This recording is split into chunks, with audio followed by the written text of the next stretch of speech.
the question for you is, how do you define beauty?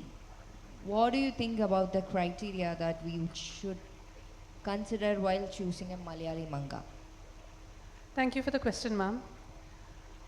സൗന്ദര്യം എന്ന് പറയുന്നത് പണ്ട് നാൾ മുതലേ ഞാൻ കേട്ട് വളർന്നിട്ടുള്ളത് നിറത്തിലാണ്. അതേപോലെ നീണ്ട മുടിയുള്ള കുട്ടികൾക്കാണ് ഭംഗി കൂടുതൽ.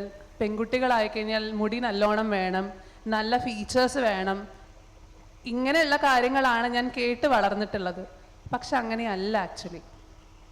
Beauty lies in the eyes of the beholder എന്ന് കേട്ടിട്ടുണ്ട്. മുൻപിൽ ആരാണോ നിൽക്കുന്നത് അവരുടെ കണ്ണിലാണ് സൗന്ദര്യം. ഒരാളുടെ personality that defines you, not the beauty in your face or your body structure or your colour, the personality that you have. ഇതാണ് മെയിനായിട്ട് നമ്മൾ നോക്കേണ്ടത്. Try to build your personality. ഇപ്പോഴത്തെ യൂത്തിന് അതൊരു പ്ലസ് പോയിന്റ് ആണ് ആക്ച്വലി. കാരണം അവരെ തന്നെ ആക്സെപ്റ്റ് ചെയ്തിട്ടാണ് ജീവിക്കുന്നത്. So accepting your self and being yourself is the true beauty.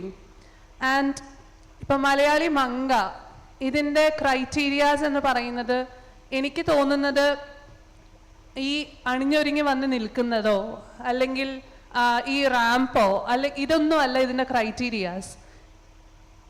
എങ്ങനെയാണ് ഒരാൾ ഒരു സിറ്റുവേഷനെ നേരിടുന്നത്, കോൺഫിഡൻസ്, ഇതൊക്കെയാണ് ക്രൈറ്റീരിയാസിൽ വേണ്ടത്. അതേപോലെ തന്നെ എന്ത് ചെയ്യാനും ധൈര്യം ഇതുള്ളിൽ വേണം. എന്നാലേ നമുക്ക് ജീവിക്കാൻ പറ്റുള്ളൂ. നമുക്ക് എപ്പോഴും കാണുന്ന സാഹചര്യമായിരിക്കില്ല നാളേക്ക് ഉണ്ടാവുക. ഇന്നലെ നമ്മൾ നന്നായിട്ട് ജീവിച്ചിട്ടുണ്ടാവും, ഇന്നേക്ക് എന്താ വരിക എന്നുള്ളത് നമുക്ക് പറയാൻ പറ്റില്ല. പക്ഷെ നമ്മൾ എന്ത് ചെയ്യണം, എല്ലാത്തിനെയും തരണം ചെയ്യണം. So the criterias should be you have that is നമ്മുടെ പേഴ്സണാലിറ്റി ഡെവലപ്മെന്റ്, അതേപോലെ തന്നെ കാര്യങ്ങൾ കണ്ടറിഞ്ഞ് ചെയ്യാനുള്ള കഴിവ്, ഇതെല്ലാമാണ് ഒരു മനുഷ്യനിൽ വേണ്ടത്. Thank you. Thank you. Next